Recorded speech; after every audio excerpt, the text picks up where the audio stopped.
추석 명절을 맞이해서 또 가족들과 함께 하는 시간이 참 즐겁고 감사하다 하는 생각이 들었습니다. 또 예배를 드리고 같이 음식을 나누고 산소도 살피면서 또 하나님의 주신 은혜를 다시 한번 마음에 새기는 시간이 되었습니다. 정말 이 모든 것이 하나님의 은혜구나 하는 것을 새삼스럽게 또 생각하게 되었습니다. 특히 이제 가정 예배 때 선조들이 남긴 그 발자취, 신앙과 삶의 이야기를 나누면서 그분들도 예수 안에서 영원한 생명 가운데 있잖아요. 몸은 우리 곁을 떠났지만 영원히 살아계신 분들이에요. 그런 분들이 우리와 함께 한다 하는 그런 믿음이 얼마나 우리들에게 큰 또 위안과 또 기쁨이 되었는지 다시 한번 고백하게 됩니다.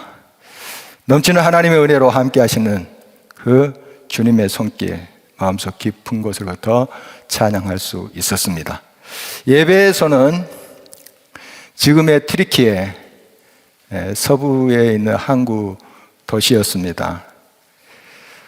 바울은 그곳에서 3년 이상을 목회하고 두란노 서원이라는 것을 세워서 제자를 양육했습니다. 바울의 그 은사는 개척하는 것입니다. 그러니까 한 곳에 이렇게 오래 머물지를 않아요. 쭉 거쳐가면서 가정교회를 세우고 거기에 일꾼 또 세워놓고 떠나고 다시 그곳에 들러서 확인하고 편지를 보내서 또 격려하고 이런 형태의 선교인데 이 예배에서는 꽤 오랜 기간 동안 목회를 했습니다. 머물렀습니다. 물론 이제 다른 교회도 사랑하고 정말 그리워했지만 특히 이 에베소 교회를 지금 떠나 있는 바울은 굉장히 에베소의 교회에 대한 애틋한 마음이 있었습니다. 참 사랑하는 마음이 이 에베소서라는 편지에 구구절절 묻어나고 있습니다. 지금 이 편지에는 로마에서 가택연금을 받고 있을 때 쓴 소위 옥중서신 중에 하나입니다. 그가 인편을 통해서 여러 교회의 소식을 듣고 이 에베소에 있는 성도들의 소식을 듣게 됩니다. 그때마다 또 하나님께 감사드리고요. 몸은 멀리 떨어져 있지만 마음은 항상 그들과 함께 했습니다. 기도로 교통한 것이죠. 그래서 에베소 교회 성도들을 위해서 간절한 마음으로 주님 앞에 기도하고 있는 것이 오늘 본문의 내용입니다. 바울의 기도를 보면 그 기도를 받는 대상이 분명히 나타나 있습니다. 물론 우리가 잘 알고 있다시피 하나님이시죠. 하나님께 기도하고 있습니다. 그런데 그가 하나님을 어떤 분으로 알고 있는가, 인식하고 있는가 하는 것이 참 중요합니다. 그냥 수사학적으로 표현한 것이 아니라 그가 만난 하나님, 그가 교제하고 있는 하나님에 대한 고백을 우리가 드릴 수 있습니다. 본문 14절, 15절을 주목하십니다. 이러므로 내가 하늘과 땅에 있는 각 족속에게 이름을 주신 아버지 앞에 무릎을 꿇고 비노니. 하늘과 땅에 있는 각 족속이란 것은 하나님이 창조하신 온 피조물을 말하는 것입니다. 온 족속, 하나님이 지으신 피조물들에게 지금 이름을 주셨다 이런 말씀하시는데 그 의미가 뭘까요? 이름을 주셨다. 그들을 존재케 하셨다. 있게 하셨다. 하는 그런 의미가 있죠. 그래서 하나님은 모든 존재의 근원이 되십니다. 하나님이 모든 피조물을 창조하셨다, 만드셨다 하는 고백이에요. 정말 이것을 이 바울은 깊이 깨닫고 있어요. 그 깨닫는 가운데 이 고백을 하고 있는 것입니다. 그리고 온 우주를, 온 세상을 창조한과 아울러서 온 세상을 지금도 다스리고 또 하나님의 섭리 가운데 운행하고 계신다 하는 고백이죠. 그래서 만물은 다 하나님 손에 달려있다 하는 것을 지금 고백하면서 기도하고 있습니다. 세상에 힘이 있다 하는 자들 교만해서 창조주이시며 지금도 섭리하시고 온 우주를 또 다스리시는 하나님 무시하는 자들이 있습니다. 역사는 말합니다. 또 성경은 말합니다. 결국 그들의 말로가 얼마나 비참해지는지를 우리가 너무 잘 알고 있습니다. 솔로몬이 왕위에 막 오를 때 얼마나 순수했습니까? 정말 하나님 앞에 진실되게 기도하는 모습 우리가 지난주도 살펴봤는데요. 정말 순수했습니다. 정말 지혜롭게 하나님을 경배한 사람이었죠. 그래서 하나님께서 그에게 구한 지혜를 허락해 주셨고 그가 구하지 아니한 부와 명예와 영화까지 다 주셨어요. 그래서 솔로몬 왕국은 강성했습니다. 아주 번영하게 되었습니다. 그래서 솔로몬이 다스리는 그 이스라엘은 얼마나 많은 주변 국가들이 부러워했는지 모릅니다. 또 솔로몬이 가지고 있었던 지혜를 듣기 위해서 많은 주변의 왕들이 예물을 가지고 찾아와서 바치면서 한마디라도 들으려고 했던 거 우리 성경을 보면 잘 알 수가 있습니다. 정말 나라가 잘 살게 되었죠. 소위 정말 번영하게 됐다 하는 것입니다. 그런데 이렇게 솔로몬이 칭찬을 받게 되고 또 나라가 강해지자 하나님을 점점 잊어버렸습니다. 참 이렇게 하나님께서 주신 은혜와 하나님께서 주신 그 놀라운 손길에 대해서 감사하면서 더 겸비하여 이 모든 것이 하나님께로부터 왔습니다 하면서 하나님께 영광 돌리고 백성을 더 잘 다스려야 될 텐데 솔로몬은 그렇지 못했어요. 그 부귀와 영화에 취해서 그가 정반대로 하나님 말씀을 등을 지고 자기의 욕망대로 살게 된 것이죠. 신명기에 보면은 왕은 군말을 많이 두지 말라 이런 말이 있습니다. 물론 군사력을 강화시키는 것이 왕의 또 책임이기도 할 것입니다. 그러나 솔로몬은 너무 심했습니다. 항상 이 과도한 거, 넘치는 거, 욕심대로 넘치는 거, 그것이 문제죠. 그래서 솔로몬은 애굽에서 명마들을 많이 수입했습니다. 그리고 최신식인 병거들, 요즘 말하면 탱크와 같은 것이죠. 그걸 다 수입을 했습니다. 엄청난 군사력을 또 지니게 됐습니다. 그리고 일부를 웃돈을 얹어서 이웃 나라에 또 그 무기를 팔았어요. 얼마나 나라가 번성했는지 또 알 수가 있는데 우리가 한편으로 그 번성이 얼마나 위태로운지 느낄 수가 있습니다. 나라가 번성하면 번성할수록 이 솔로몬은 하나님을 점점 떠나가게 된 것이죠. 또 왕은 아내를 많이 두지 말라 하는 하나님 말씀이 있는데 뭐 왕뿐이겠습니까마는 후궁이 700명, 첩이 300명, 1000명이에요, 1000명.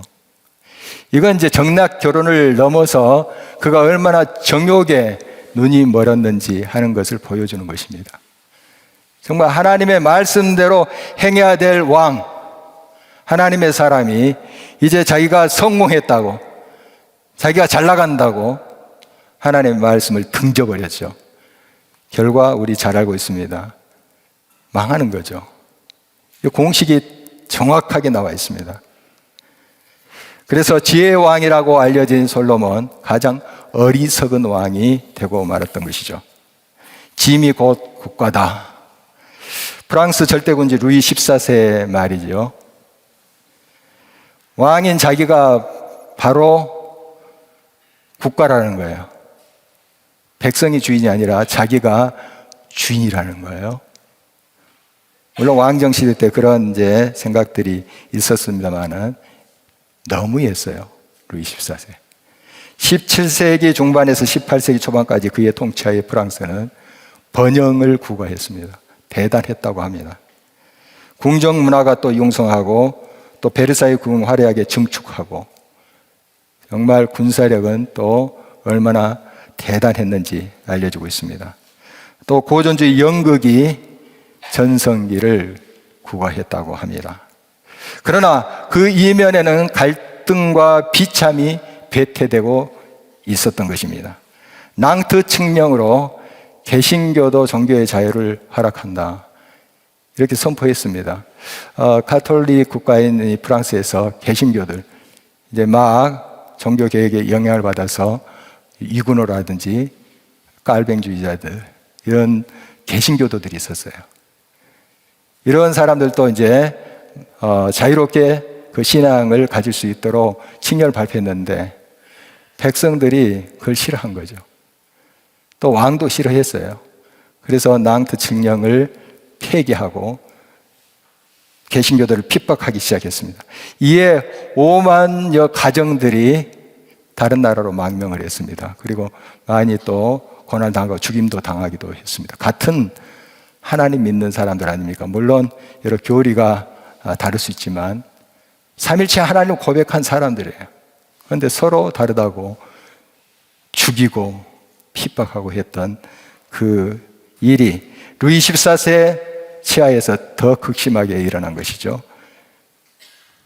그리고 떠나지 못한 자들은 가톨릭 강제 개종을 당해만 했습니다. 그뿐 아니라 루이 14세는 절대 왕권을 이용해서 사치스러운 삶에 빠져들었습니다. 그리고 침략 전쟁 수행의 연속으로 민생은 갈수록 파탄에 이르게 되었습니다. 절대 권력은 절대 부패한다는 말이 있습니다. 하나님만이 절대자이신데 바로 자기를 절대화시키는 이 모든 권력들, 솔로몬도 그렇고요, 이 루이 14세도 그렇습니다. 정말 다 같이 비참한 그런 결과를 빚어내고 있습니다. 이것이 성경의 교훈이고 역사의 교훈이지 않습니까?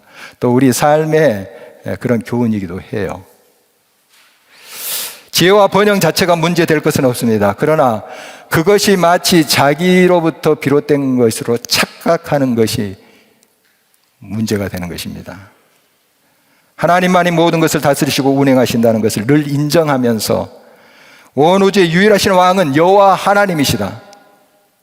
내게 준 번영과 성취와 성공은 하나님 주신 은혜다.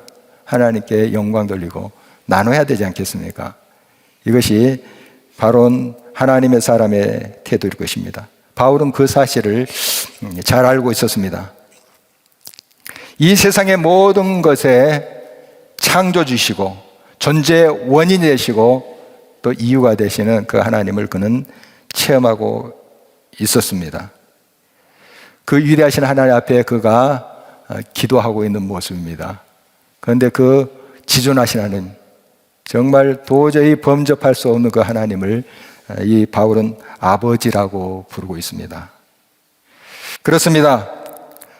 정말 우리가 다다를 수 없는 그 하나님 앞, 하나님의 존전,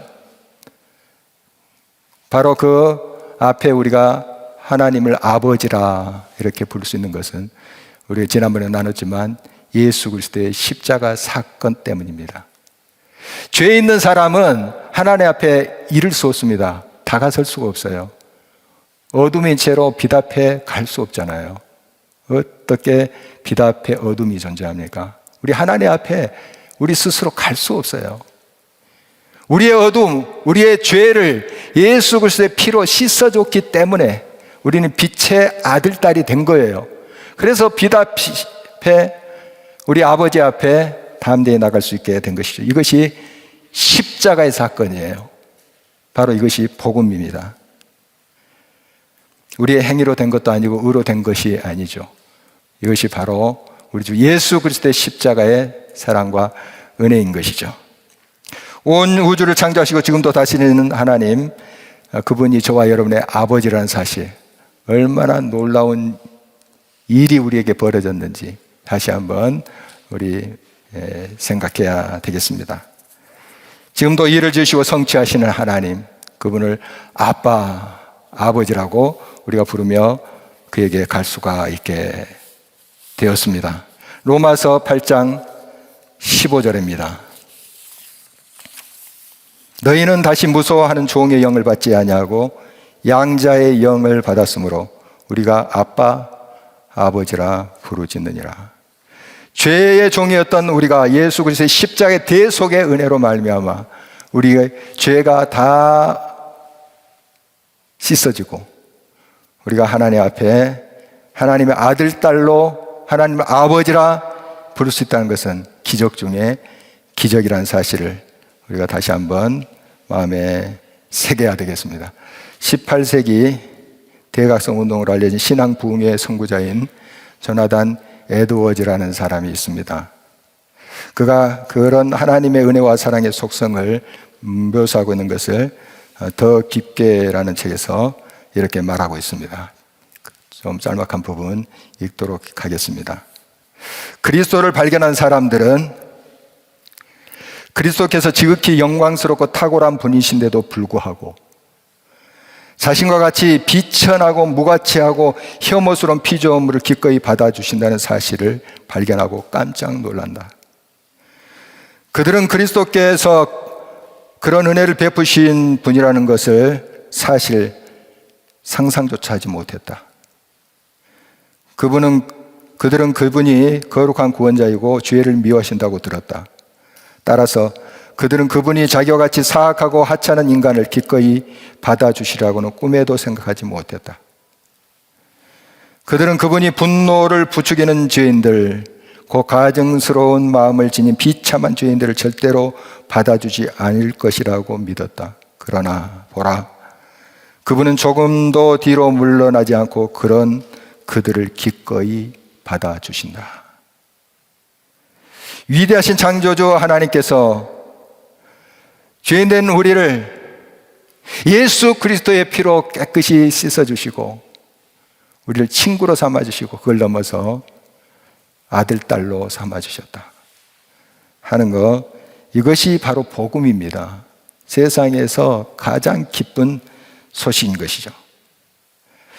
바울 사도는 이러한 사실을 깨닫고 하나님 앞에 지금 에베소 교회 성도를 위해서 기도하는 자리로 나아가고 있습니다. 무에서 유를 만드시는 하나님, 그 손에 불가능할 것이 하나도 없다는 것을 그는 깨닫고 있었습니다. 여러분, 다시 도전합니다. 기도는 기적을 만들어냅니다. 기도는 새 역사를 창조하는 힘입니다. 기도는 하늘문을 활짝 열게 하는 초인종입니다. 바로 하나님 앞에 무릎을 꿇고 기도했습니다. 친근한 아버지 하나님, 아빠 하나님 앞에 무릎을 꿇는 것은 바로 간절함의 표현입니다. 그의 기도하는 모습에서 에베소 교회 성도들 향한 그의 사랑의 마음을 우리가 읽을 수가 있습니다. 지난 주일 설교를 통해서 통치 초기에 그런 솔로몬의 모습, 또 솔로몬이 기도하는 그런 자세를 우리가 살펴보았습니다. 기도의 자세는 참 중요합니다. 물론 기도의 자세에 진실함이 다 들어있는 것은 아닙니다. 그러나 기도의 올바른 태도 없이 기도의 진실함이 담길 수가 없습니다. 그래서 기도의 그 자세, 하나님께 어떤 태도로 드리는가 하는 것이 참 중요하다는 것을 다시 한번 도전합니다. 여러분, 바울이 무릎을 꿇고 기도했습니다. 간절함입니다. 정말 중보 기도를 하는 에베소 교회 성도들을 향한 사랑의 표현입니다. 오늘 이제 바울이 에베소 교회 성도들 위해서 기도하는 내용을 한 3가지로 정리해 봅니다. 먼저 그들의 속 사람을 강건하게 해달라고 그렇게 하나님 앞에 부탁하고 있습니다. 16절입니다. 그의 영광의 풍성함에 따라 그의 성령으로 말미암아 너희 속 사람을 능력으로 강건하게 하시오며, 속 사람이 있다는 것은 겉 사람이 있다는 것을 말합니다. 사람은 속 사람보다 겉 사람에 더욱 신경을 쓰고 관심을 많이 갖습니다. 그러나 사실은 겉 사람보다 속 사람이 더 중요합니다. 그렇다고 눈에 보이는 그 겉사람 관리를 소홀히 하라는 말은 아니죠. 건강관리도 잘 하시고 또 단정하게 꾸미기도 하셔야 됩니다. 그러나 어떠한 상황 가운데서 이 속사람을 우리가 잘 살펴야 됩니다. 겉사람을 너무 살피고 꾸미고 관심을 갖다 보면 속사람이 무너지는 것, 속사람이 지금 썩어가는 것을 우리가 발견하지 못할 때가 많습니다. 우리 속사람이 늘 강건하게 서도록 해야 됩니다. 늘 하나님 앞에 우리 자신을 맡기고 성령 안에서 행할 때 우리 속사람이 강건해질 수가 있습니다. 속사람이 강건할 때 어떠한 고난과 핍박 속에서도 중심 잃지 않습니다. 심지 마음의 뜻이 견고할 때, 단단히 서 있을 때 핍박과 어려움 속에도 평강을 유지합니다. 바울과 실라가 그 메마고 빌립보 감옥에 들어갔을 때 평강이 있었기 때문에 찬송이 나온 거예요. 그 힘든 상황 속에서도 그 마음속 깊은 곳에 평강이 있었습니다. 속 사람이 강건한 거예요. 그래서 그 상황 속에서도 감사하고 찬양했습니다. 하나님의 기적을 또 경험하는 통로가 되었던 것이죠. 여러분들 속 사람을 가꾸시길 바랍니다. 신앙 인격입니다. 하나님 앞에 온전히 서는 삶의 모습에 여러분 삶의 모든 힘을 쏟으시기를 바랍니다. 또 속사람이 강건한 사람은 자신의 성공과 성취에 자만하지 않습니다. 성공과 성취 때 하나님께 온전한 감사를 드려요. 하나님께서 이렇게 하셨구나. 이 지혜를 주셨구나. 이 번영을 하나님이 주셨구나. 하나님께 영광 돌리고 그 하나님의 은혜를 나눕니다. 백성과 함께, 또 공동체에서는 형제자매와 함께, 가족 간에 이렇게 나누게 됩니다. 이것이 속사람이 강건한 사람이에요. 여러분, 속사람을 강건하게 해달라고 여러분 자신을 위해서, 또한 여러분 사랑하는 사람을 위해서 기도하시기를 간절히 바랍니다. 바울은 또한 그리스도께서 항상 이 성도들의 마음에 계시기를 하나님께 구했습니다. 17절을 보실까요? 믿음으로 말미암아 그리스도께서 너희 마음에 계시게 하시옵고 너희가 사랑 가운데 뿌리가 박히고 터가 굳어져서 그리스도께서 마음에 계신다 하는 뜻이 무엇일까요? 항상 예수 그리스도 중심으로 사는 것을 말합니다. 내 중심이 아니라 예수 그리스도의 뜻을 따라서, 세상의 가치가 아니라 하나님이 기뻐하시는 그러한 뜻이 무엇인가를 분별해서 살라 하는 그런 말입니다. 그것이 바로 그리스도께서 우리 마음에 항상 계신다 하는 의미가 되겠습니다. 여러분, 우리의 주관대로, 세상의 가치관대로 살아갈 때 그럴듯하게 화려하게 보일지는 모르겠습니다. 그러나 그 결국을 솔로몬과 루이 14세 우리 잠깐 살펴봤잖아요. 결국 말로가 그렇습니다. 공식이 딱 그렇게 나와요. 그런 삶으로 우리가 살아가는 것이 얼마나 어리석은 선택인지 다시 한번 기억하면서 우리 예수 그리스도 중심으로, 주님 중심으로 살 때 바로 이것이 옳게 사는 법이고 또 바르게 서는 법입니다. 바로 이 사실을 늘 마음에 새겨야 되겠습니다. 모든 것의 기준을 우리 예수 그리스도의 뜻에 맞춰야 되는 것입니다. 그리고 바울은 에베소 교회 성도들이 그리스도의 사랑을 알고 그 사랑에 충만하여지기를 또 강구하고 있습니다. 18절, 19절입니다. 능히 모든 성도와 함께 지식에 넘치는 그리스도의 사랑을 알고 그 너비와 깊이와 높이와 깊이가 어떠함을 깨달아 하나님의 모든 충만하신 것으로 너에게 충만하게 하시기를 구하노라. 그 사랑의 너비, 깊이, 높이, 이것이 정말 충만하게 그들의 삶 속을 가득 채우기를 구하고 있습니다. 여러분, 사랑하면 기쁨이 되살아납니다. 사랑하면 물론 사람을 사랑할 때도 그것이 적용됩니다. 그리고 용감해져요. 사랑하는 사람을 위해서 불구덩 속으로도 뛰어듭니다. 기차가 달려오는데도 그를 구하고 내 몸을 던집니다. 사랑이 힘입니다. 예수 그리스도의 그 사랑의 깊이와 너비와 높이를 우리가 깨달을 때 우리 삶 속에 저절로 힘이 생겨요. 기쁨이 넘칩니다.